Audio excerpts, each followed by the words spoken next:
Hi there, this is Ranjit and I have been using this Samsung Galaxy S5 for the last 3-4 days, and I found a lot of interesting shortcuts and tips, and I'm going to share my top 10 tips and tricks for the Galaxy S5.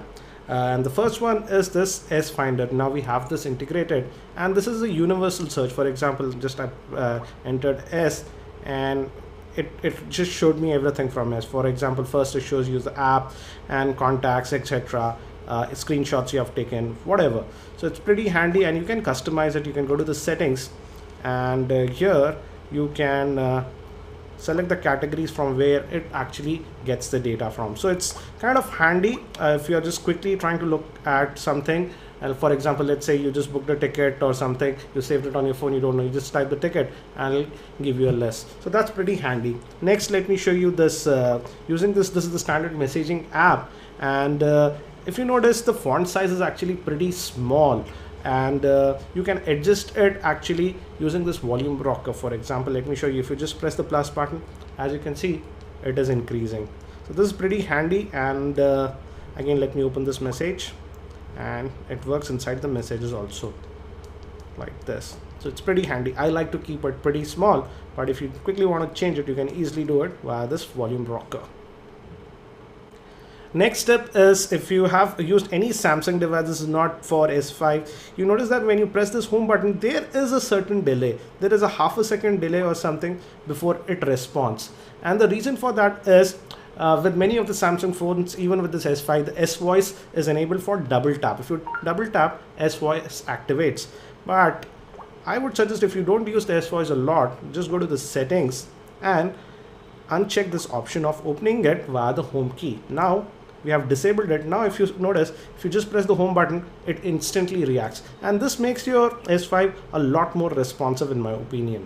Now the next step is this My Magazine. If you scroll towards the left, you get to this My Magazine, and this is kind of a flipboard kind of a thing, and it might be useful for some people, but let's say you don't like this. I actually do not use this a lot. This is an easy way to disable it. If you just do this pinch gesture, you can adjust your home screens, etc. But if you go to this home screen settings here, you can just uncheck this, and now you notice the My Magazine is gone.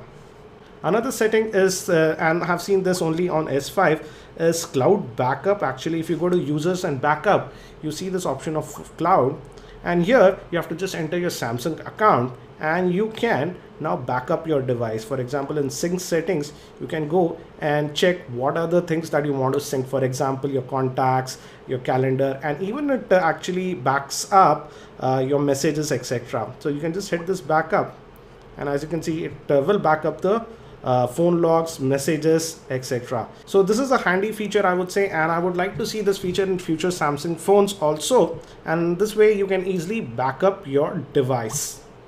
Now we also get this fingerprint scanner with this S5. You just unlock it. I have enabled it, and you just swipe it and you can unlock it. But by default, the accuracy is not that great. I would say I was getting around 40 to 50% time the accuracy, but you can actually improve it a lot. Actually, Samsung allows you to add up to 3 what do you say, let me go to the tab view. It's and here, if I go to the fingerprint scanner, actually Samsung allows you to add up to 3 fingers. But to improve the accuracy, for example, my thumb I have used, I would suggest that you again scan the same finger again, and that improves the accuracy. For example, let's add that. See, again, sometimes it happens. And now I'm going to register one more finger, and I'm going to register the same finger. By default, what you'll do is you'll just swipe it like this, but I would say that swipe it slightly in this curved angle also the second time you do, because normally when you unlock it, you might not do it perfectly like this, and this will improve the accuracy. Now the second this finger also, that's the same for us, has been enabled. Now if I unlock, even slightly doing like this sideways, it'll unlock. So this improves the accuracy of the fingerprint scanner a lot in my opinion. Now this another feature I like to do on many of the Samsung Galaxy devices, and it's not particular to S5, it works for almost every Samsung Galaxy device, is if you go to the phone settings, hit this, go to the menu and go to the settings, and in call, I have enabled this, if you go to call alerts, I've enabled this option called vibrate when answered. For example, when you're calling someone, you have to hold the phone to your ear. He might pick up the phone after 30 or 40 seconds. Won't it be great when the person picked up, let's say after 30 seconds or 40 seconds, the phone vibrates and you can directly talk. So you can enable this option called vibrate when answered, and it does exactly that. So this is a handy feature, and I like to enable it on almost on every Samsung Android phone that I use.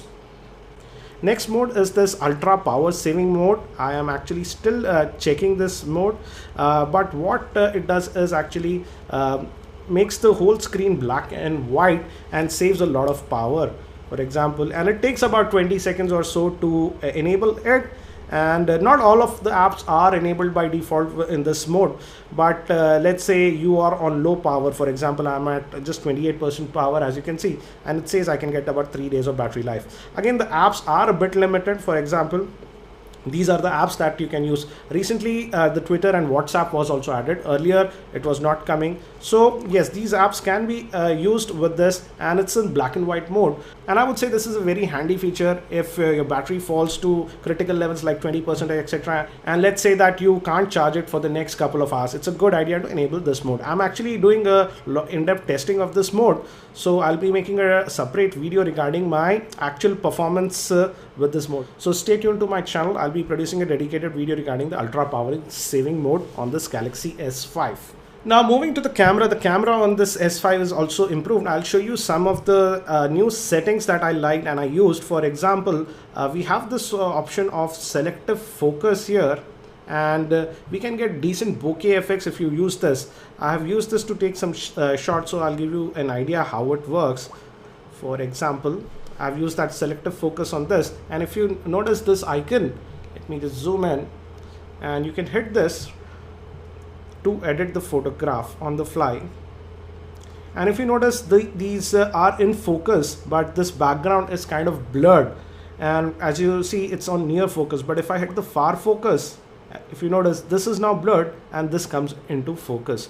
We also have pan focus, but it did not work in this picture. Again, it does not work in every picture, but I took one more picture and in that pan focus also worked. For example, if you notice, this isn't completely focused. I was focusing on this, but these plants at the back are actually out of focus, kind of blurred and bokeh effect. But let's say if I want to make that into focus, I can just hit this far focus, and it takes 3-4 seconds, and as you can see now, these are in focus and this is blurred.